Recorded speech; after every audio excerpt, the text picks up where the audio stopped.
त्यावेळी आपल्या या 12 वर्षाच्या पुत्राला एका पित्यानं काय द्यावं, शहाजीराजाने आपल्या पुत्राला काय द्यावं? आमचा मुलगा कुठे निघाला, आम्ही काय देतो? बाबा वेळेवर खा, की काळजी असेल तर सांगतो नीट जा नीट ये, फारच काळजी असेल तर आई म्हणते बसमध्ये बसताना मधल्याच सीटवर बस.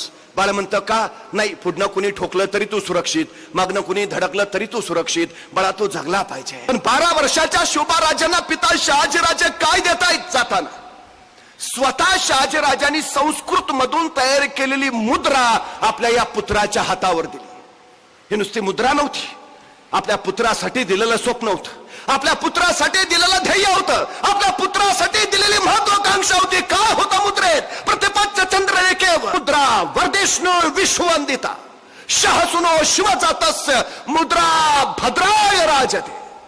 एक पिता आपल्या पुत्राला काय सांगतोय? प्रतिपदेच्या चंद्राच्या कलेप्रमाणे तुमचं राज्य वाढत वाढत जाईल आणि एक दिवस ते विश्वाला वंदनीय होईल.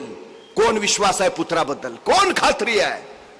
अजून पुत्र बेंगलोरातच आहे, महाराष्ट्रात यायचेत राजे, स्वराज्याला सुरुवात व्हायची आहे आणि त्याच्या आधीच पिता शहाजीराजे सांगतात खात्री आहे तुम्ही राज्य उभा करणारच, तुमचं राज्य प्रतिपदेच्या कलेप्रमाणे वाढणारच, ते विश्वाला वंदनीय होणारच. कोण खात्री?